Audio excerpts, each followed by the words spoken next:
আম্মাজান আয়েশা সিদ্দিকা নবীজির অনেক দুঃখের কথা ওয়াজ করেছেন। একদিনের ঘটনা, আম্মাজান আয়েশা সিদ্দিকা ওয়াজ করেন। ওয়াজটা কি ছিল? প্রশ্ন করেছে, ইয়া রাসূলুল্লাহ, জীবনে কতদিন যুদ্ধের ময়দানে যাইয়া কত জায়গায় মার খেয়েছেন? নবী গো, আমি জানতে চাই কোন দিনের মার আপনার কাছে বেশি কষ্ট, বেশি ব্যথা হয়েছে?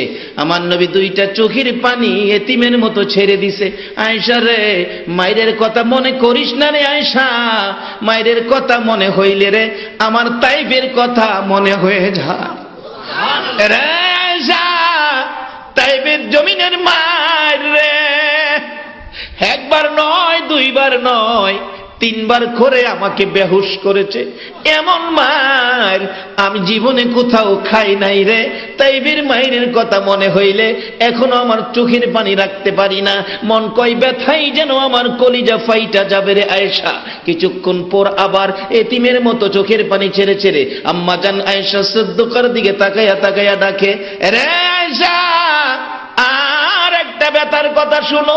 তাইবের জমিনের মায়ের সবচেয়ে বেতার কথা রে আমার, এই তাইবের জমিনের মায়ের কথাও আমি নবী বুইলা যাই রে আয়েশা, যখন আমার গুনাহগার উম্মতের কথা মনে হইয়া যায়। তাইবের জমিনের এত কষ্ট, এত ব্যথার মায়ের যায়েদ ইবনে হারেসা বলেন, আমার নবীকে তিনবার করে বেহুশ করেছে। উঠতে পারে না, টাইনা টাইনা নবীকে উঠাইছে। হাঁটতে পারে না, ধাক্কা দিয়ে একটুখানি হাঁটাইছে। নবী যখন আবার বেহুশ হয়ে পড়ে যায়, আবার টাইনা উঠাই।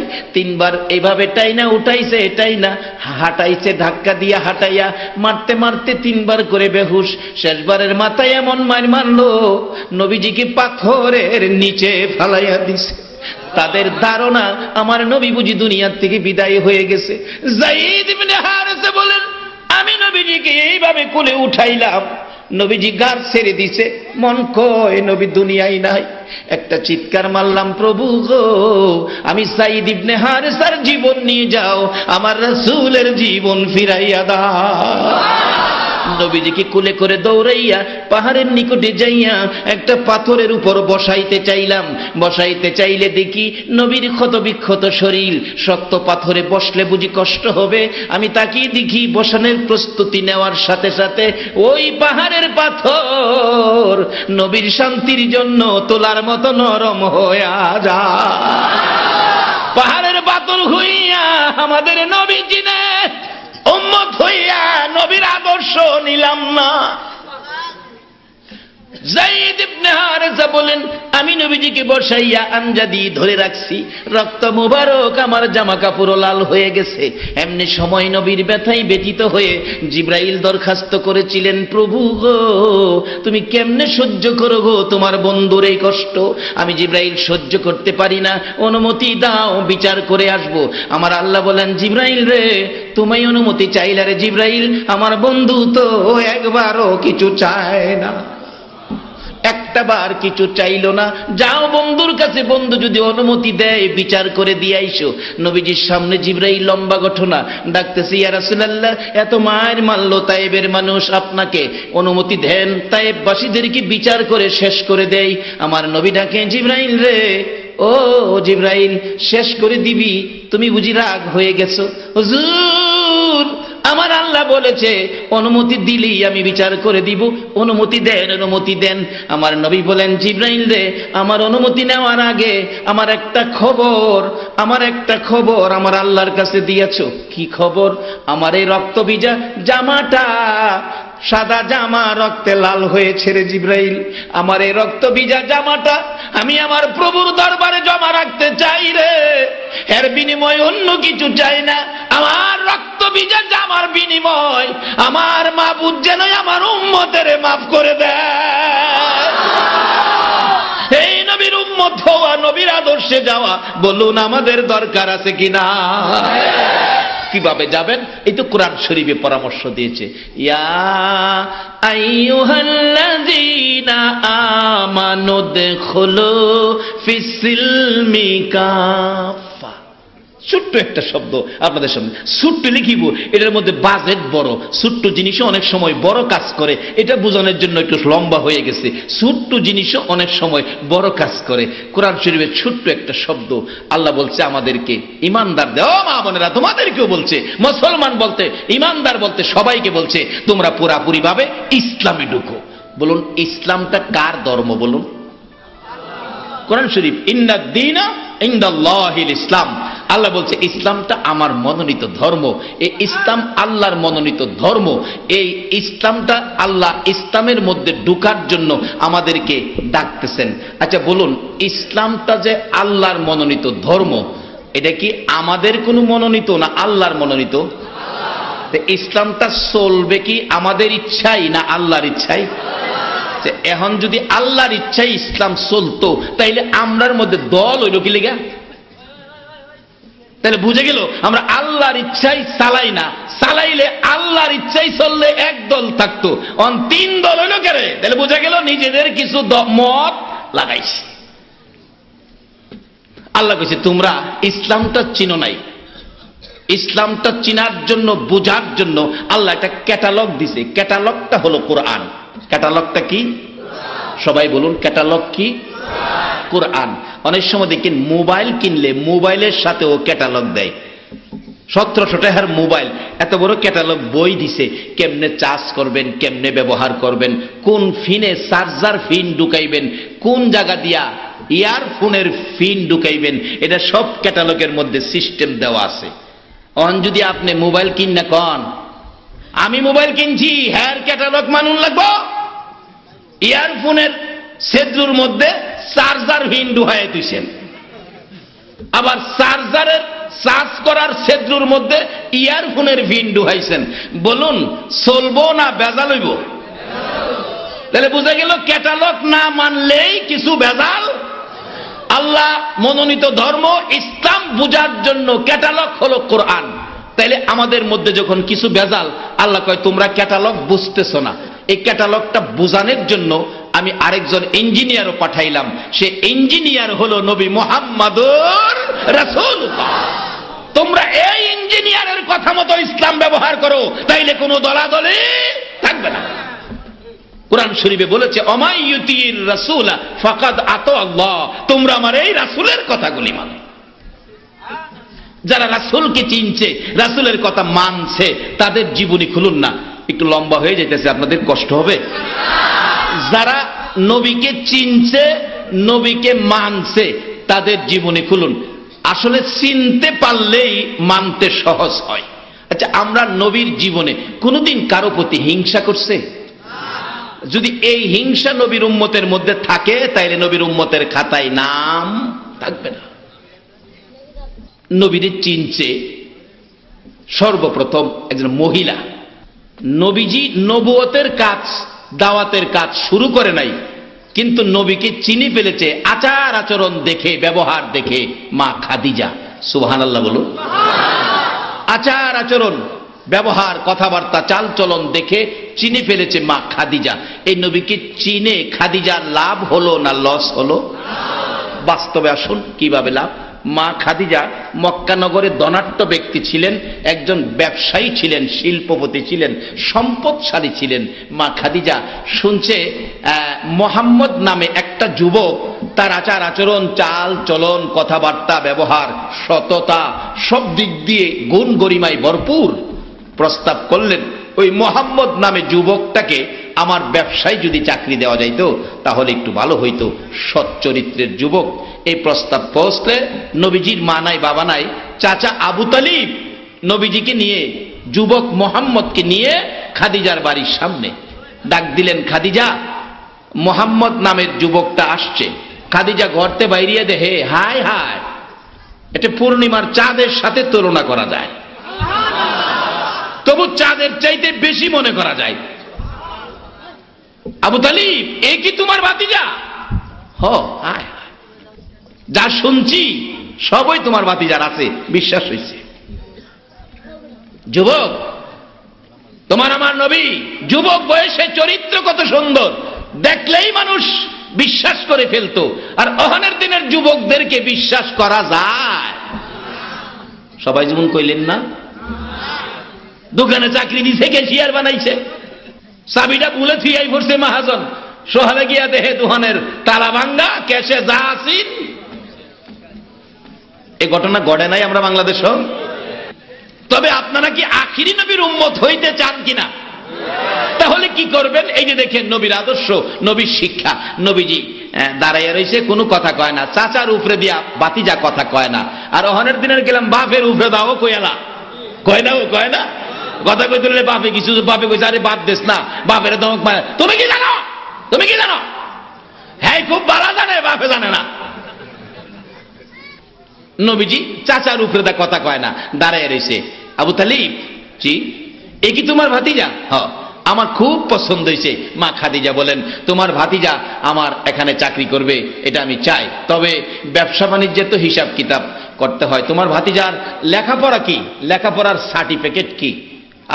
আবু তালিব কয়, খাদিজা এই ব্যাপারে আমি দুর্বল, কারণ ভাতিজা জীবনে কোনোদিন বাবার মুখ দেখে নাই। লেখাপড়া কে করাবে? তার তো গর্ভ থাকতেই বাবা মারা গেছে, 6 বছর বয়সে মা মারা গেছে, লেখাপড়া কে করাবে? আমি তো লেখাপড়া করাইতে পারি নাই, আর আমার জানা মতো মাদ্রাসা, স্কুল, কলেজে যাইতেও আমি কোনোদিন দেখি নাই। এতে বোঝা যায় নবী কি লেখাপড়া জানে না। আচ্ছা, আসলে কি নবী লেখাপড়া জানে না? আপনাদের মত কি দেখি, সবাই বলতে হবে জানে। জানে, কারণ নবী এমন এক ভার্সিটির ছাত্র, যে ভার্সিটির ছাত্র একজন, শিক্ষকও একজন। ভার্সিটিটা মক্কা নগরে, যারা হজ করতে গেছেন দেখছেন, যে ভার্সিটির নাম জাবালে নূর। জাবালে নূর, ছাত্র একজন, শিক্ষক একজন। ছাত্র হলো মুহাম্মাদুর রাসূলুল্লাহ, শিক্ষক হলো লা ইলাহা ইল্লাল্লাহ। শিক্ষক একজন, ছাত্র একজন। এই ভার্সিটির অন্য কোন কোচিং সেন্টার নাই, এই ভার্সিটির ছাত্র হইব। অহন তো কোচিং সেন্টার বাইছে, যেখানে মনে হচ্ছে ভর্তি পারবেন, কোচিং করেন না, কিন্তু এই ভার্সিটির ভর্তি হওয়ার কোচিং সেন্টার নাই। খাদিজা ডাকতেছে, আবু তালিব লেখাপড়া? কয় আমার জানা মতো লেখাপড়া করে নাই। তাইলে তো ব্যবসা দেউন যেত না। একটা চাকরি তোমার বাতিজারে ছাড়তাম না আমি, একটা চাকরি দেব। কি চাকরি? মরভূমিতে বেড়া বকরি দুম্বা উডেরে রাখালের দায়িত্ব দিব, ঘাস পানি খাওয়াইব। এটা কি তোমার বাতিজা পারবো? নবীজির চাচা একবার বাতিজার সুন্দর চেহারার দিকে চায়, আবার খাদিজার দিকে চায়, আবার মরুভূমির রৌদ্রের দিকে চায়। ও খাদিজা, এই প্রখর রৌদ্র মরুভূমিতে আমার এই সোনার চেহারা, চাঁদের মতো চেহারা, মায়ার চেহারা, বাতিজাটা মা নাই বাবা নাই, আমি চাচা হইয়া এই বাতিজারে এই কষ্টের চাকরি দিতে পারি না। খাদিজা গো, আমি পারবো না, আমি রাজি হব না, এই রৌদ্রের চাকরি বাতিজা করতে পারবে না। আমার নবী দাঁড়াইছে, চাচা চাচা অনুমতি দেন, অনুমতি দেন চাচা, আমি পারবো। চাচা আপনি অনুমতি দিলে আমি চাকরিটা করি। চাচার অনুমতি নাই, চাচার অনুমতি ছাড়া চাকরি করতো না। আর ওখানের দিনে বাপের অনুমতিও নেয় না। ও আখির নবীর উম্মত, এই নবীর সুপারিশে যদি জান্নাতে যেতে চাও, মা বাবার অনুমতির বাইরে কোনো কাজ করো না। আমার নবী বলতেছে, চাচা অনুমতি দেন, আমি চাকরিটা করতে পারবো। চাচা আবু তালিব কই, বাতিজা তুমি পারবা? জি চাচা। তাইলে বাতিজা যাও, তুমি পারলে অনুমতি দিতে পারি, যাও। ঠিক আছে করো। খাদিজার বাড়িতে চাকরি নিলেন। সকালবেলা ডাকতেছে, যুবক মোহাম্মদ, ও খাদিজা তোমার ছাগল কয়টা, উট কয়টা, বেড়া কয়টা, দুম্বা কয়টা, আমারে গইনা বুঝাইয়া দাও, নাইলে দিবা 10টা।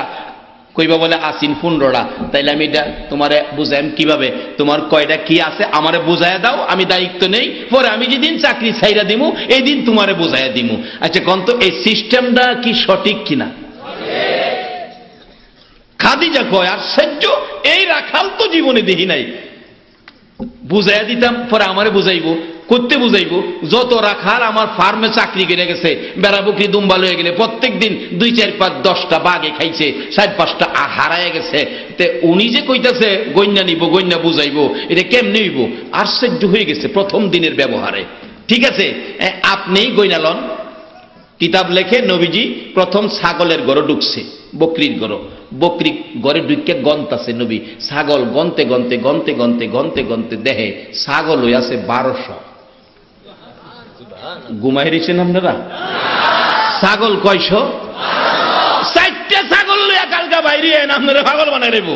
4টা ছাগল হ্যাঁ খাওয়াইতে নিবেন, দেখবেন বাইরে আপনি ঘর থেকে একটা দৌড় দা আপনারা 4টে ভেস মারছে, আরেকটা সামনে টানতাছে, আরেকটা টানতাছে এই বাম দিকে, আরেকটা ডান দিকে, আরেকটা পিছে মাড়ির ভিতরে 2টা ঠ্যাং গাইরা খাড়ুইয়া রইছে, কোটাইন না আমার গলা ছিট তারপর আমি সামনে দেখতাম না। এই চরিত্র ছাগলের আছে কিনা কন্ত? এই পানার দায়িত্ব পাইছে 1200। কয়শো? আল্লাহ সকল নবী রাসূলকে দিয়ে ছাগল পালাইছে। নবী রাসূলের পরশে ছাগল যাওয়াতে ছাগলের দাম বাড়ছে না কমছে? আচ্ছা কোন ফার্মের মুরগ কোন, দেশি মুরগ কোন, মহিষের গোশত কোন, আর গরুর গোশত কোন? সবচেয়ে দাম কিসের গোশতের? ছাগলের গোশতের দাম বেশি না? মানে খাসি আর কি, খাসি তো ছাগল হই। নবীর পরশে গেলে যদি ছাগলের দাম বাইরা 450 টাকা কেজি গোশত হইতারে, এই নবীর উম্মত হইয়া যদি কবরে যাইতারি, আমরার দাম বাড়বো না কমবো? আল্লাহু আকবার বলুন। বাবার এটা আমার ওয়াজে না তো, কোরআন শরীফের ঘোষণায়, কুনতুম খায়রা উম্মাতিন উখরিজাত লিন-নাস। আল্লাহু আকবার। এই নবীর উম্মত, উম্মতের ইজ্জত সম্মানের ঘোষণা কোরআন শরীফে আল্লাহ নিজে করেছে। সেই নবীর উম্মত হইতে আপনারা রাজি আছেন? তাহলে কিছু জিনিস ছাড়ুন লাগবো, কিছু জিনিস দরুন লাগবো। কি ছাড়বেন কি ধরবেন আইসা পড়ছি আমি শেষ দিকে। বলতেছিলাম চিনতে হবে, ছাড়তে হবে, ধরতে হবে, সব কিছু নবীর মাধ্যমে। নিজের মন গড়া কিছু করলে হবে না। আজকে মন গড়া কিছু করার কারণেই মুসলমানদের মধ্যে দলাদলি। যে ইসলামটা আল্লাহর মনোনীত, এটা বুঝানোর জন্য আল্লাহ মনোনীত মনোনয়ন দিয়েছেন, ইঞ্জিনিয়ার হিসাবে পাঠাইছেন নবী মুহাম্মদুর রাসূলুল্লাহকে। আগে নবীরে চিনেন, চিনলে কি হয় দেখেন। বাস্তব ঘটনা বলছি। মা খাদিজা দেহে ছাগল গনছে 1200, এই অনুযায়ী বেড়া, দুম্বা, উট এটা কিছু কম আর কি। গইনা বলতেছে, ম্যাডাম গইনা লন, ছাগল 1200, উট 900, তুম্বা 1800, এমনি হেমে যাই বুঝাইতেছে আর কি। যেটি আসিন গইনা পাইছিন এটা বুঝাইছে, বুঝাইয়া বলতেছে তাইলে অনুমতি দেন আমি এই মরুভূমিতে নিয়ে যাই। আচ্ছা ঠিক আছে যান। ম্যাডাম তো কাম কাজ ছাইরা দিয়া খালি ওখানে রাখালের কারবার দেয়। যা আসিন ঘরে দরজা খুললা গলার থেকে রশি সব ছাইরা দিতেছে। খাদিজা করে কি আশ্চর্য, বাইন্দালো ঠিক রাখতে না, আর এই বেটা দিয়ে সব ছাইরা দিতেছে। অন্যদিন বাইন্দালো টানাটানি করে, আজকে ছাইরা দেওয়ার পর ও দেখে ছাগল দৌড়টা বাইরে গিয়া খালি নবীজির ফাইসায় দেয়। আচ্ছা বেড়া বকরি দুম্বা আমরা নবীরে চিনি নিও? চিনলাম না শুধু উম্মত হয়ে। আম্মা জান আয়েশা সিদ্দিকা বলেন, আমার নবী আমার হুজরায় ঘুমিয়েছিলেন, রাত্র গভীর, ঘুমের ঘরে জিবরাইল এসে কানের গোড়ায় মুখ লাগাইয়া ডাক দিলেন, ইয়া রাসূলুল্লাহ, আপনি উম্মতের দরদি নবী, এইভাবে যদি ঘুমিয়ে থাকেন কোন সময় আপনার গুনাহগার উম্মতের কান্না কাঁদবেন? আমার নবী আরামের বিছনা ছেড়ে দিল গো, ঘর ছেড়ে দিল গো, বিবির মায়া ছেড়ে দিয়ে আপনার আমার মায়াই গো ঘর থেকে বেরিয়ে গেছে। দুইটা চোখের পানি জর্জর করে পড়তেছে। যাইতে যাইতে যাইতে যাইতে মদিনার শেষ প্রান্তে যাইয়া নিরিবিলি জায়গায় পাহাড়ের নিচে সেজদাই পড়ে ডাকতেছে, মাবুদ ঘর সাল্লাম গো, বিছানা সাল্লাম গো, বিবির মায়া সাল্লাম গো, উম্মতের মায়াই পড়ে সেজদাই পড়ে গেলাম, যতক্ষণ পর্যন্ত আমার উম্মতের মাফ না দিবা গো আমি নবী মাথা উঠাইব না। ফজরের আজান পড়ে গেছে, মসজিদে নববীতে মুসল্লিরা ভর্তি, ইমামতি করবেন রাহমাতাল লিল আলামিন। নামাজের সময় হলো, জামাতের সময় হলো, মুসল্লি ভর্তি মসজিদ, কিন্তু ইমামের খবর নাই। এখন তো জামাতের আজান হয়, জামাতের সময় হয়, ইমাম সাহেব আর মুয়াজ্জিন সাহেব ছাড়া মসজিদে কেউ নাই। ফজরের সময় এমন হয় না?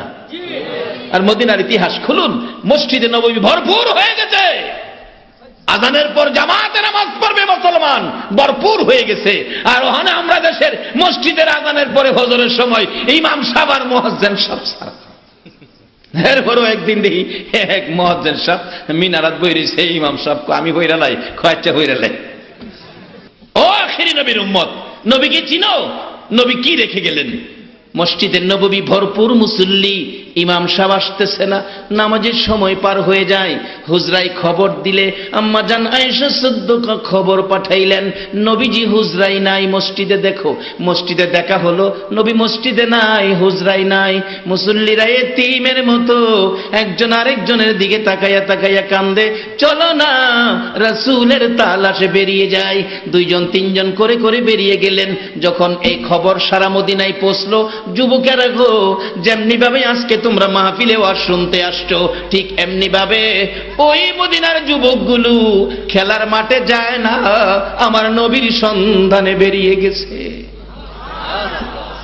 যেইভাবে নবীর সন্ধানে মদিনার যুবকেরা বেরিয়েছে, যেইভাবে মসজিদে নববীর মুসল্লিরা নবীর তালাশে বেরিয়ে গেছে, শুধু তারাই শেষ নয়, মদিনার মা বোনেরা পর্যন্ত কেউ রান্নাঘরে যায় না, একজন আরেকজনের দিকে লক্ষ্য করে বাড়িতে যায়।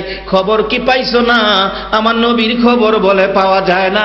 এই ব্যথায় ব্যতীত মদিনায় কারো চুলায় আগুন জ্বলে না। এমনকি মহিলারা, মা যারা ছোট্ট ছোট্ট বাচ্চাগুলো কোলে লইয়া বাচ্চাগুলোকে খানা খাওয়ানোর জন্য, দুধ খাওয়ানোর জন্য স্তনে মুখ লাগাইয়া দেয়। বাচ্চাগুলো স্তনে মুখ না দিয়ে মায়ের মুখের দিকে তাকাইয়া দুইটা ঠোঁট নাড়ে, চোখের পানি ছাড়ে, কি যেন বলবেন। মা কান্দে আর বলে, বাবা গো, দুধ না খাইয়া কি যেন বলবা, সেই চিন্তা করতেছো। বুঝে ফেলেছি কি বলবা। আরে কলিজার টুকরা সন্তান, এটাই বুঝি বলতে চাইতেছো। মা বলো আমার নবী কই গো মা? যতক্ষণ পর্যন্ত নবীর খবর না শুনাইবা, আমরা মার স্তনে মুখ লাগাইব না। এইভাবে সারাটা দিন পার হয়ে গেল, মদিনায় কারো চুলায় আগুন জ্বলে না। একটা দিন পার হলো, মদিনা যেন এতিম হয়ে গেল মানুষগুলো। দুইটা দিন পার হলো, তিনটা দিন যে দিন পার হয়ে যায়, মদিনার ইতিহাস লেখে আবু বকর ওমর কানতে কানতে দুইজন নবীর সন্ধানে মদিনার শেষ প্রান্তে চলে গেছে। মদিনার শেষ প্রান্তে যাইয়া দেখে এক জাক রাখাল বসে বসে কি যেন ভাবনাই ভাবতেছেন। আবু বকর পাশে দাঁড়াইয়া ডাকলেন, রাখালেরা রে, আমাদের পরিচয় নাও। আমি আবু বকর, আমার সাথে আমরা, আমার ভাই ওমর, আমরা মদিনার শহর থেকে আসছি, আমরা শহরের মেহমান, একটা ব্যথায় ঘুরতেছি। তোমরা কি ব্যথায় বসে আছো, কি ব্যথায় ঘুরতেছো? আজকে 3টা দিন পার হয়ে যায় রে, আমাদের দয়ার নবী মায়ার নবী রে আমরা খুঁজে পাই না।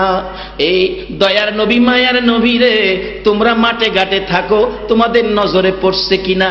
রাখালেরা একজন আরেকজনের দিকে তাকাই, একজনে বলে ফেললেন, ও আবু বকর ওমর, 3 দিনের সীমানা যখন দিয়েছো, আমরা তো তোমাদের দয়ার নবী চিনি না, মায়ার নবীও চিনি না, তবে 3 দিনের সীমানার উপর একটা খবর দিতে পারি। ওই পাহাড়টার নিচে একটা পূর্ণিমার চাঁদের মতো একটা মানুষ রে, মায়ার চেহারা, নূরের চেহারা লইয়া সেজদায় পড়ে উম্মতি উম্মতি বলে কাঁদতেছে রে আবু বকর ওমর। আজকে 3টা দিন পর্যন্ত আমাদের বেড়া বকরি দুম্বাগুলো ওই লোকটার দিকে তাকায়া তাকায়া কান্দে, ঘাস পানি খায় না। দোহাই লাগে রে, ওই মানুষটা যদি তোমাদের দয়ার নবী হয়, এই মানুষটারে এখান থেকে উঠাইয়া নিয়ে যাও, আমাদের বেড়া বকরি দুম্বাগুলো ঘাস পানি খাবে। এতে বোঝা যায় নবীর যারা চিনেছে, বেড়া বকরি দুম্বা পর্যন্ত নবীর মায়ায় কান্দে, ঘাস পানিতে মুখ দেয় না। আবু বকর ওমর বলেন, দৌড়াইয়া যাইয়া দেখি আমার নবী সেজদায় পড়ে এখনো কান্দে, উম্মতি উম্মতি। 3 দিন পর্যন্ত খানা পিনা নাই, আরামের ঘুম নাই, বিছানা নাই, গোসল নাই, আরাম নাই, একটানা 3 দিন 3 রাত সেজদায় পড়ে যেই নবী আমাদের জন্য কান্দে, এই নবীর আদর্শে যাওয়া, নবীর কথাগুলো মানা, বলুন আমাদের দরকার আছে কিনা? বাবা, মৃত্যুর পরে তো নবী ছাড়া কেউ আপনার পক্ষে কিছু করতে পারবে না। বাবার আসুন কথাগুলি লক্ষ্য দেন, আমি শেষ দিকে যাচ্ছি। বেড়া বকরি দুম্বা আমার নবীরে চিনেনি, চিনে? আমরা যে উম্মত, আমরার চিনার দরকার আসেনি। এই দেশে কারা আপন বানাইছেন, মরার পরে সব পর। শুধু খালি কইব কাফনের কাপড় আনো, কবর করো, কোন সময় দাফন করবা, জানাজার টাইম জানাই দাও, জানাজার টাইম জানাই। কোন ছেলে কইতো না আমার বাপের 3 দিন বাড়িতে রাখিয়া পরে বিদায় দেন, একথা কেউ বলবে?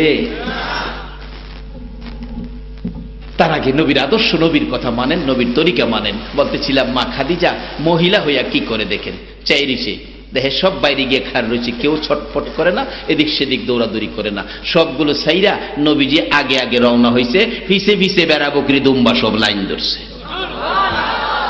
হে যাইতেছে, খাদিজা কয় আর এটা কেমন রাখাল ভাইলাম, এমন রাখাল তো দেখি না, বেড়া বকরি দুম্বাদি সব শৃঙ্খলা, সব শৃঙ্খলা, যার পরশে সব শৃঙ্খলা।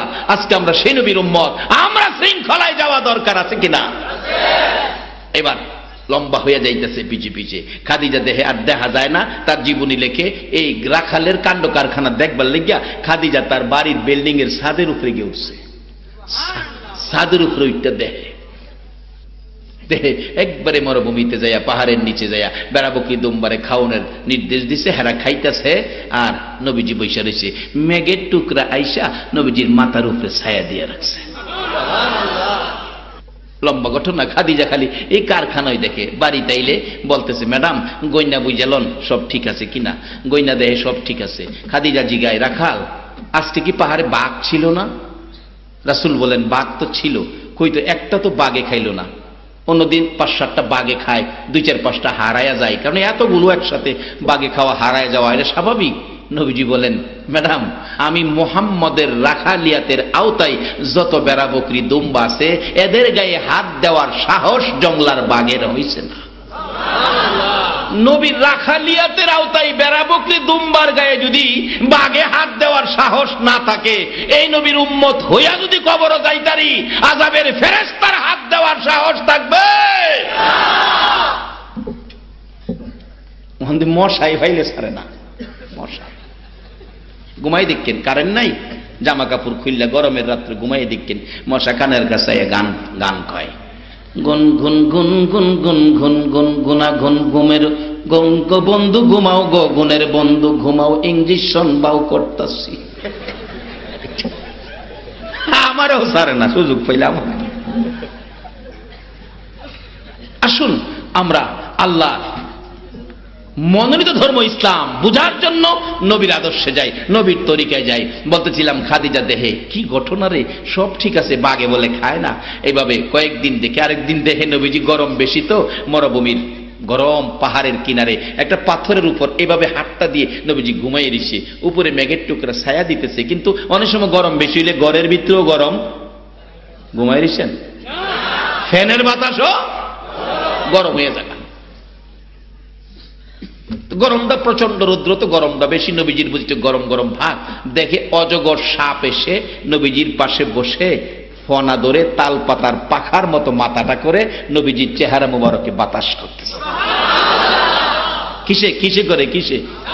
আর আমরা মশাই ভাইলে আমরা ইঞ্জেকশন করে বলে ইসলামে পুরাপুরি ঢুকলে হুজুর বাসন যাইব, সাপে কামড় দিত কি, আর সাপে খেদমত কেন তো বলবাইতো না। বাস্তব বাদশাহ ইব্রাহিম ইবনে আদহামের জীবনী, ইব্রাহিম ইবনে আদহাম পলকের বাদশাহ ছিলেন, বাদশার জীবনী খুলুন, অনেক লম্বা ঘটনা। সাপে কই কামড় দিব, আখেরি নবীর উম্মত পুরাপুরি ভাবে ইসলামে ঢুকার কারণে সাপ রাত্র গভীর বাদশাহী ছেড়ে আল্লাহর তালাশে ইসলাম নিয়ে বেরিয়ে গেলেন।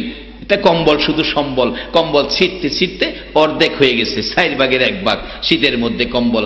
বিছাইলে গায়ে দিবার থাকে না, বাদশাহ ইব্রাহিম ইবনে আদহাম বিছাইলে গায়ে দিবার থাকে না, আর গায়ে দিলে বিছাইবার থাকে না, পাথরের বরফ ঠান্ডা হয়ে রয়েছে। কি করবো রে, একদিন রাত্রে বললা ডাহে আল্লাহ গো নিচে বিছাইছি একটু কম্বল, গায়ে দিবার তো নাই, একটা কম্বল দাও না, একটা কম্বল, আল্লাহ একটা কম্বল দাও না।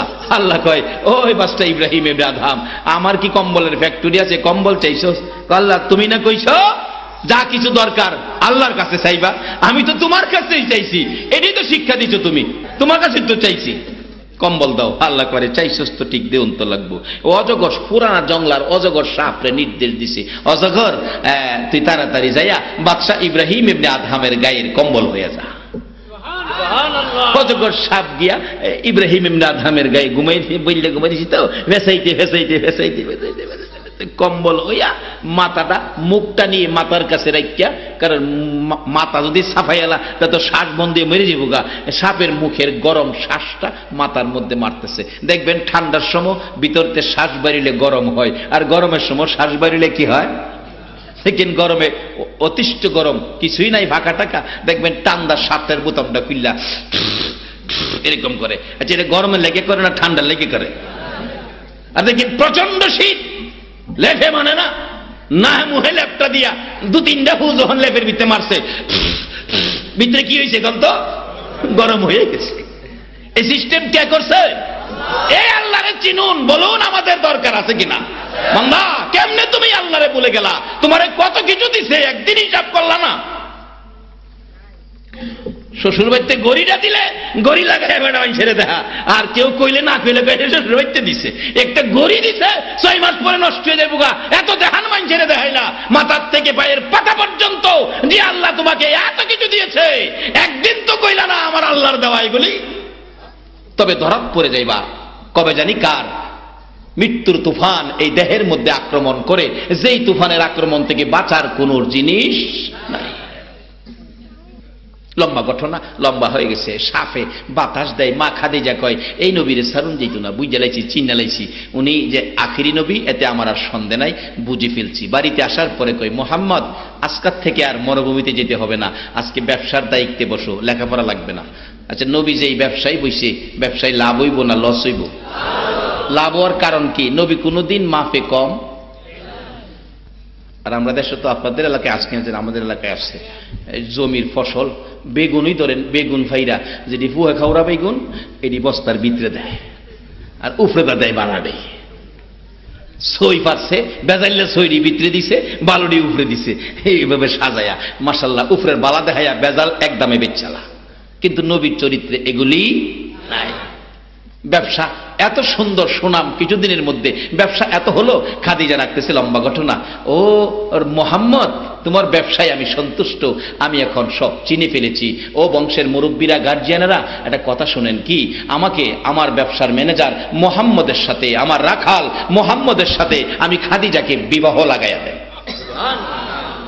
গার্জিয়ানেরা, বংশের মুরব্বীরা বলেন খাদিজা গো তুমি পাগল হতে পারো গো, আমরা পাগল না গো খাদিজা, তোমার এত ধন সম্পদ, বাড়িঘর, ব্যবসা বাণিজ্য, অনেক শান শৌকত, এরা খাদিজা মোহাম্মদ নামে যুবকটার নাই, কিছুই নাই।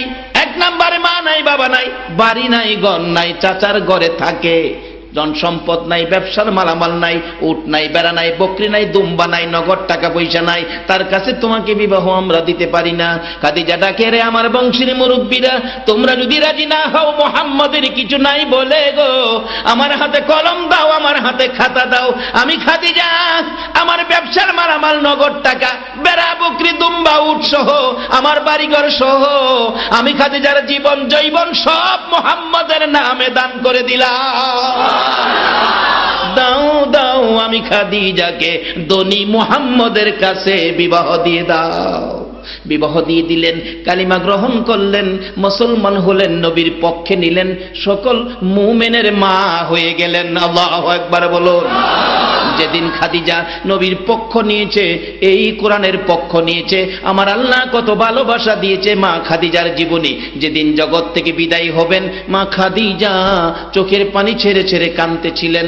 আমার নবীর সামনে বসে আছে, খাদিজা গো কেন তুমি এইভাবে কাঁদো গো খাদিজা, এত কিছু দিয়ে আমাকে ভালোবেসেছো, ভালোবাসার বিনিময় তো তোমাকে দিব আমি। খাদিজা বলেন, ইয়া রাসূলুল্লাহ আমি তো আপনার জন্য সব দিয়েছি, আমি বেশি কিছু চাই না, আমার 3টা জিনিস দিলেই আমি খুশি হব। কি 3টা জিনিস হুজুর?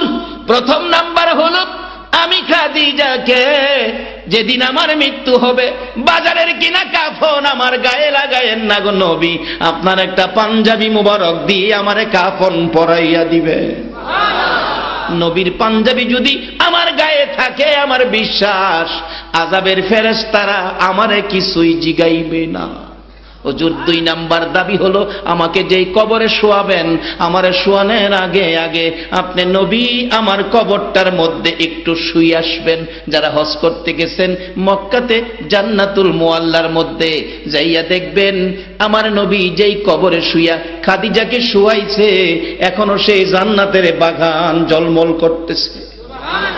মা খাদিজা বলেন, ইয়া রাসূলুল্লাহ, আমার 2 নাম্বার দাবি হলো আমাকে যে কবরে শোয়াবেন গো নবী, এই কবরটার ভিতরে আপনি আগে একটু শুয়ে আসবেন। বলুন নবী, যেই কবরে শুয়ে আসবো এই কবরে আযাবের গন্ধ থাকবে কিনা? যেই ঘরে নবী আছে বলুন ঘরটার ভিতরে রহমত বরকত আছে কিনা? কেমন রহমত? আসুন বাস্তবতায় যাই। ভারতের ঘটনা, ভারতের ইতিহাস বেশি দিনের আগের ঘটনা নয়। ডক্টর শিবশক্তি নামে একজন হিন্দু ভদ্রলোক, ডক্টর শিবশক্তি, 70 লক্ষ হিন্দু যারা দেবতার মতো পূজা করত। এই বেটার গড় একদিন নবীজি গিয়া ঢুকছে স্বপ্ন যুগে। হিন্দুর ঘরে যদি যাইতারে আমরার ঘরে একদিন নবী আইতারে না? আমরা তো দ্বিতীয় দাবিটা নবীরে স্বপ্নই দেখতাম। হিন্দুর ঘর ডক্টর শিবশক্তি গিয়া নবীজি ডুইকা কয়, ও ডক্টর শিবশক্তি, এত বড় বেড়া হয়ে গেছস গা, আমি নবী আইছি তোরে কালিমা পড়াইতাম, কি ব্যাপার পড়বি? ডক্টর শিবশক্তি কয়, হুজুর কোন কি, আপনি আইছেন মদিনার থেকে, আর দেরি করুম? নবীজির হাত ধরে কালিমা পড়ে মুসলমান হয়ে গেছে। সকালবেলা ঘুম থেকে উঠে অন্যদিন সূর্যের পূজা করত, আগুনের পূজা করত, গাছের পূজা করত, বাথরুমের পূজা করত, যত পূজা আছে সব করত, কিন্তু আজকা করতে বাইর হয় না। সকালবেলা নাস্তার টাইম হয়েছে, বাইর হয় না। বিবি সাহেব নাস্তা বানাইয়া ঘরের দরজায়, ঠাকুর কর্তা, ও ঠাকুর কর্তা, ব্যাপার কি, আজটা কি পূজা টুজা ছাইরা দিলেন? দরজা খুলেন, নাস্তা লই আইছি। শিবশক্তি দরজা খুলছে, কি ব্যাপার, গর্তে বাইরন না, ব্যাপার কি, পূজা টুজা ছাইরা দিলেন নাকি? ডক্টর শিবশক্তি বলেন, বিবি গো, আমি কেন ঘর থেকে বাহির হই না গো বিবি, আমার ঘরের দরজায় দাঁড়াইয়া তুমি কি টের পাও নাই? বিবি চোখটা বড় করে ঘুরাইয়া ঘুরাইয়া দেখে আর চোখের পানি ছেড়ে দিছে। স্বামী গো, বলো সত্য করে ঘটনা কি, তোমার ঘরটা দি জান্নাতের বাগান হইয়া রইছে। স্বামী, তোমার ঘরের ভিতরে তাকাইয়া দেখি ঘরটা যেন রহমত বরকতে ভরপুর, সুগন্ধিতে যেন ভরপুর হইয়াছে। কোন মহান অতিথি তোমার ঘরে আসছিল, সত্য করে বলো গো স্বামী। বিবি রে, আমার কপাল ভালো রে, ভাগ্য ভালো রে, মদিনার কামলেওয়ালা নবী এসে আজকে রাত্রে আমারে কালিমা পড়াইয়া গেছে, আজকে রাত্রে আমাকে মুসলমান বানাইয়া গেছে। যেদিন থেকে ডক্টর শিবশক্তির নাম পরিবর্তন হয়েছিল ডক্টর ইসলামুল হক, বাংলাদেশে উনি এসে গেছে। বিবি কই, স্বামী তাই নাকি? হ, যে ঘরে নবী আইছে ঘরটা রহমত হয়েছে কিনা বলুন? এই নবীর আদর্শে ঘরে নেন, এই নবীর তরিকা ঘরে নেন, আল্লাহর কসম এখনো আপনার ঘরে রহমত আসবে। এবার মাশাআল্লাহ ঘরের দরজায় দাঁড়ায় বিবি কই, স্বামী কপাল ভালো আপনার, ঠিক আছে নাস্তা বানায় আনছি, নাস্তা তো খাইবেন। ডক্টর শিবশক্তি কই, বিবি এই নাস্তা, তোমার হাতের নাস্তা আমি তো এখন আর খাইতে পারি না, কারণ আমি তো মুসলমান, আমি ইসলামে ঢুকেছি। দেখছেন নি, ইসলামে একদিন হয়েছে ইসলামে ঢুকছে, এরপরও তোমার হাতের নাস্তা খাইতে পারি না। আর আমরা জন্মগত ভাবে ইসলাম হয়েছি, মুসলমান হয়েছি, এরপরও হিসাব কিতাব নাই, যেটা মনে চাই এটাই খাই। আমি কি কথাগুলো বুঝাইতে পারতেছি? বিবি কই, স্বামী এতদিনের মহব্বত একদিনে বাইঙ্গা দিয়েন না। ডক্টর শিবশক্তি কই, বিবি যত কথাই কও, যার মহব্বত অন্তরে ঢুকাইছি এই মহব্বত ছাইরা কারো মহব্বত করতে রাজি না। নবীর মহব্বত অন্তরে ঢুকাইছি, এটা ছাড়তে পারি না। স্বামী খাইতেন না? কয় না, আমি জোর করে খাওয়াম। আসলে স্বামীরে জোর করে খাওয়ান এটা ইসলাম, এটা ইসলাম। স্বামীরে জোর করে গলার চিফাত দইটা খাওয়াইবেন, মাইরা এবার লাগে না, এটা মহব্বতের। অনেক সময় আসে না, গোসা টোসা করে, খাইতো না, হেঁচে খাওয়াইবেন, আবার ভোলা মানে সামনে না, নিরিবিলি নিয়ে খাওয়াইবেন। আর স্বামীর মোহ স্ত্রী খাওন তুল্লা দিব, স্ত্রীর মোহ স্বামী খাওন তুল্লা দিব, এটা ইসলাম। এটা যদি ঘরে আসে স্বামীর মোহ স্ত্রী, স্ত্রীর মোহ স্বামী খাওন তুল্লা দেয়, আচ্ছা কন্ত এই ব্যবহার থাকলে স্বামী স্ত্রীর মহব্বত বাড়বো না কমবো? অহন তো মহব্বত বাড়ে না, খালি কমে, খালি ঝগড়া জাতি। মাঝে মাঝে দোয়ার লাগে, হুজুর দোয়া করেন, আমরা বাড়ি অন্য আসবে 3 মাস দিন আমার লগে রাহরে না। আচ্ছা, এটা কি শান্তি আইলো না অশান্তি আইলো?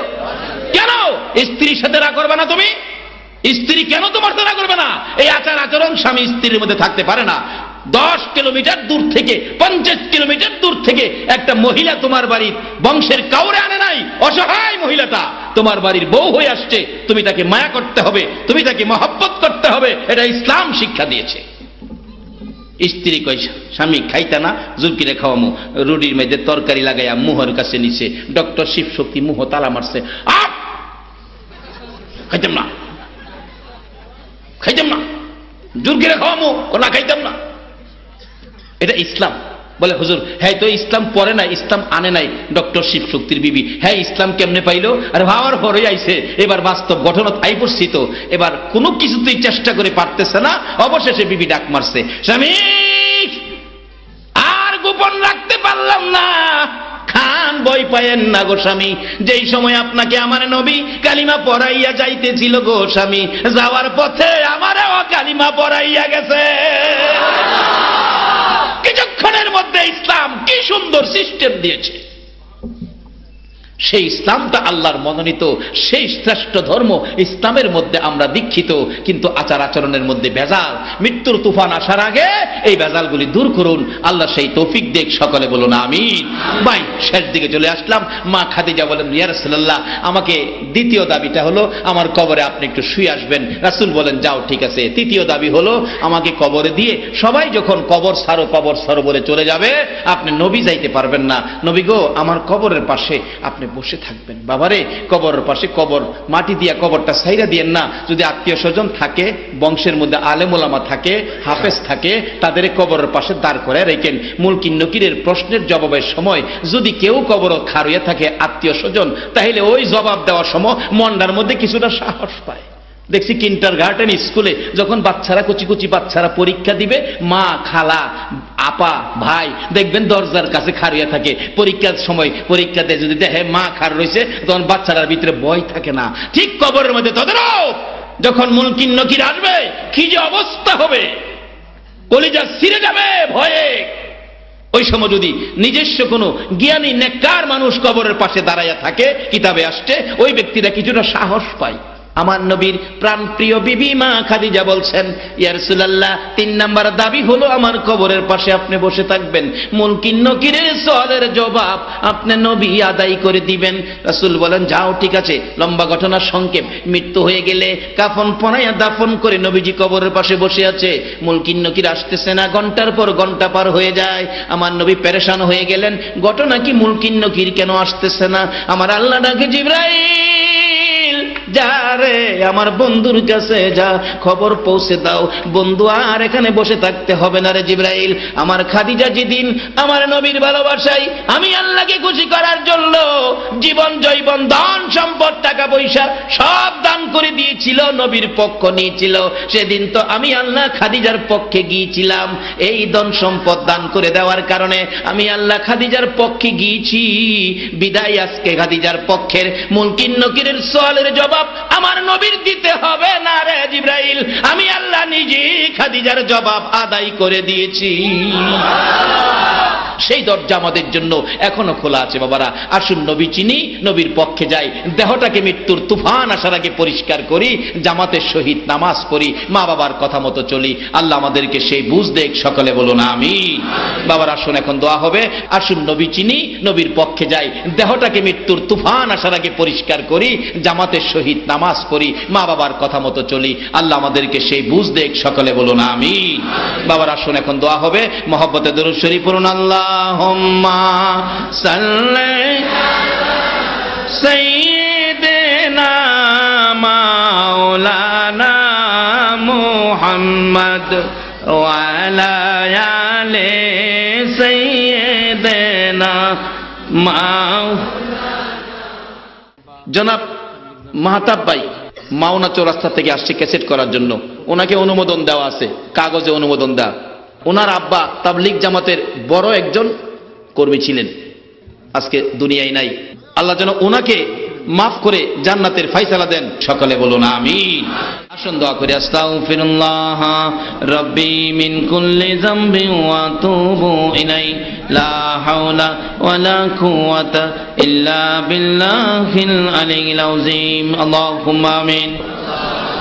ربنا ظلمنا أنفسنا وإن لم تغفر لنا وترحمنا لنكونن من الخاسرين رب ارحمهما كما ربياني صغيرا رب العالمين মায়া নজরে তাকিয়ে দেখো গো তোমার আদরের বান্দা বান্দিরা আরামের ঘুম হারাম করে কেন জানি আজকের মাহফিলে এতিমের মতো বসে আছে।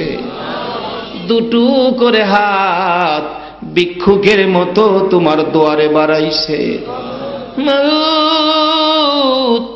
এই বৃষ্টি শুরু হয়ে যাওয়ার পরেও তারা তো বৃষ্টিতে বাড়িতে গেল না, কোরআনের মজলিসে বসে এত রাত পর্যন্ত কষ্ট করে তোমার দরবারে হাত বাড়াইছে। মাবুদ গো তুমি জিগাও না তোমার বান্দারা কেন তোমার কাছে হাত বাড়াইছে।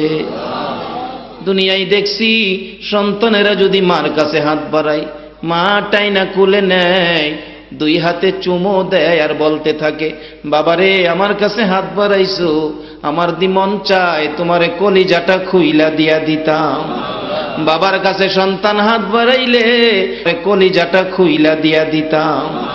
বাবার কাছে সন্তান হাত বাড়াইলে বাবা টাইনা কুলে নেয়, পকেট থেকে 500 টাকার নোট বাহির করে দেয়।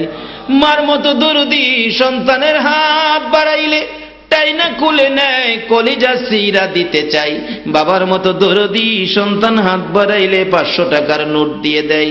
তোমার 99 ভাগ মায়ার দুয়ারে তোমার আদরের বান্দারা হাত বাড়াইছে গো আল্লাহ। আল্লাহ গো তোমার আদরের বান্দা 99 ভাগ মায়ার দুয়ারে হাত বাড়াইছে। মা বাবার মতো দরদি যদি হাত খালি না দেয় তুমি কেমনে তোমার বান্দার হাত খালি ফিরাইবা গো আল্লাহ। ফিরাইও না, ঘুরাইও না, কার জীবনে কত গুনাহ হিসাব জিগাইও না, কে মেয়ে কে পুরুষ কাউরে কিছু কইও না। আজকের মাহফিলের উসিলায় আমাদের সকলের জীবনের গুনাহগুলো ক্ষমা করে দাও আল্লাহ গো। জীবনের গুনাহ ক্ষমার আসার দরখাস্তের পর আরেকটা দরখাস্ত করি, তুমি রাগ হইও না। তুমি যদি রাগ হও তোমার বান্দার মনের দুঃখ লইয়া কই যাইব রে আল্লাহ। আমি জানি না এত রাত পর্যন্ত মোনাজাতের আশাই রে কার মনে জানি কি ব্যথা গো আল্লাহ, কার মনে জানি ব্যথা মানাই গো দরদি মা। মাগো ও মা তুমি কই গো মা। যার বাবা নাই রে বাবা হারা কে জানি হাত বাড়াইছে। বাবা সন্তানের কত মায়া করত, মাতার গাম বাবার পাতায় পড়ত। সারাদিন কষ্ট করে বাড়িতে রওনা হইলে বাবা কোনো দিন খালি হাতে বাড়িতে গেছে না। সন্তান কমলা চাইছে, রিকশাওয়ালা বাবা সারাদিন রিকশা চালাইয়া প্রয়োজনীয় বাজার করে কমলার পয়সা হয় নাই। আরো বাবা বাজারগুলো দোকানে রাইখা রে 2 ঘন্টা সময় বেশি রিকশা চালাইছে। রাত্র 10টায় কমলার পয়সা রোজগার হইছে, কমলা লইয়া বাবা বাড়িতে গেছে। যায়া দেখে কমলা খাওইন না ঘুমাইয়া রইছে। বাবা মাতার পাশে বসে ডাকে আরে বাবা ও আমার কমলা খাওইন না রে, উঠো তোমার বাবা কমলা লইয়া আইছে। মা নিষেধ দিছে, ছেলেটা ঘুমাইছে, বিরক্ত কইরো না। কেন বিরক্ত করতেছো? বাবা বলছে তুমি তো জানো না আমার বাবা কমলা চাইছে, কমলার জন্য 2 ঘন্টা সময় রিকশা বেশি চালাইছি। 4টা কমলা আনছি গো, একটা কমলা যদি না খাওয়াইতে পারি আমি বাবার সারা রাত ঘুম হবে না। এই দরদি বাবা কার জানি দুনিয়ায় নাই, দরদি মা কার জানি দুনিয়ায় নাই। যেই বাবা মা সন্তানের জন্য কত মায়া গো, সন্তান কোথাও গেলে রাত্র 10টা বাইজা গেছে বাড়িতে আসে না, বাবা ডাকতেছে ও সন্তানের মা হারিকেনটা ধরায়া দাও, আমি বাস স্ট্যান্ড পর্যন্ত যাই। বাস স্ট্যান্ড যায় বাবা দাঁড়াইয়া রইছে গো এতিমের মতো। একটা বাস যদি আইসা স্ট্যান্ডে লাগছে, বাবা দৌড়ায় যায় দরজাটার কিনারে দাঁড়াইছে। কত মানুষ নামে, আদরের সন্তান তো নামে না। বাবা অবশেষে কাঁদতে কাঁদতে বাড়ির দিকে রওনা হয়েছে। বাড়ির সামনে যাইয়া দেখে কাডল গাছের নিচে দাঁড়াইয়া মা দরদি কান্দে রে বিনাইয়া বিনাইয়া। এ মায়ের অভাবী, বাবার অভাবী যারা হাত বাড়াইছে গো আল্লাহ, আর দেরি করো না, এই মুহূর্তে ওই সকল মা বাবার কবর জান্নাতের বাগান বানাইয়া দাও। মা বাবা যার দুনিয়াতে আছে হায়াত বাড়িয়ে দাও। মা বাবা কেমন জিনিস বুঝার তৌফিক ছেলে মেয়েদেরকে দান করে দাও।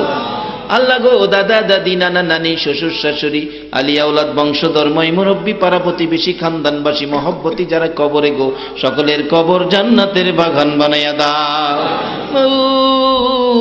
আজকের মাহফিলের আয়োজন যারা করেছে আল্লাহ গো, তাদের বংশধর, মুরব্বী, খানদানবাসী যারা কবরে, সকলের কবর জান্নাতের বাগান বানিয়ে দাও। এ আল্লাহ, খাস করে দূর দূরান্ত থেকে যারা বৃষ্টির মধ্যে কষ্ট করে মাহফিলে আসছে, আমাদের মধ্যে যারা বিমার শেফা করে দাও।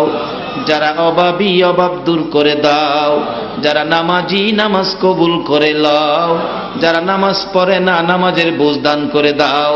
আল্লাহ, যারা ব্যবসা করে সকল ব্যবসায়ী ভাইদের ব্যবসায় বরকত লাগাইয়া দাও। যারা চাকরি করে পদোন্নতি দান করে দাও। অনেকের ছেলেরা বাইরে বিদেশ থাকে, সকল বিদেশিদেরকে হেফাজতে রাখো গো আল্লাহ। যারা বিদেশ যাবে তাদের মনের আশা পুরা করে দাও গো আল্লাহ। আয় মাবুদ, মা বোনদেরকে রাবিয়া বস্তির মতো বানাইয়া দাও। যুবকদেরকে খালেদ বিন ওলীদের মতো বানিয়ে দাও। সাদা দাড়িওয়ালা মুরব্বী বাবাগণকে আবু বকর সিদ্দিকের মতো কবুল করে লাও গো আল্লাহ। কচি কচি বাচ্চাদেরকে মাজার মুআব্বিজের মতো কবুল করে লাও গো আল্লাহ। মাবুদ, মাহফিল শেষে যারা যেখানে যাবে সহি সালামতে পৌঁছাইয়া দাও গো আল্লাহ। ইয়া আল্লাহ, আজকের যুবকেরা প্রথম বার্ষিকী মাহফিল উদযাপন করেছে আল্লাহ গো, তাদের এই মাহফিল তুমি কবুল করে লাও। কিয়ামত পর্যন্ত এই জমিনে একটা মাহফিল তুমি কায়েম রাখো গো আল্লাহ। এই মাহফিলে যারা আসবে, সাহায্য সহযোগিতা করেছে, করবে, সকলকে তুমি কাল কিয়ামতে নবীর গুদারায় উঠাইয়া ফুলসিরাতের ফুল পার করে দিও গো আল্লাহ। আল্লাহ গো, আরেকটা দরখাস্ত করি, তুমি রাগ হইও না। আমাদের দ্বিতীয় একটা দাবি ছিল, তোমার নবীর একদিন ঘুমের ঘরে স্বপ্নে দেখবো গো আল্লাহ। এই মাহফিলের কষ্টের বিনিময় আর কিছু দাও বা না দাও, তোমার নবীর একদিন ঘুমের ঘরে স্বপ্নে দেখাইয়া দাও। নবীজিকে স্বপ্নে দেখাইয়া আমাদের সকলের কলিজা ঠান্ডা করে দাও। আল্লাহ গো, সবগুলো দরখাস্ত কবুল আর মঞ্জুর করে লাও। ওয়াসাল্লাল্লাহু তাআলা আলা খায়রি খালকিহি মুহাম্মাদিন ওয়া আলা আলিহি ওয়া আসহাবিহি আজমাইন বিহাক্কি লা ইলাহা ইল্লাল্লাহু মুহাম্মাদুর রাসূল।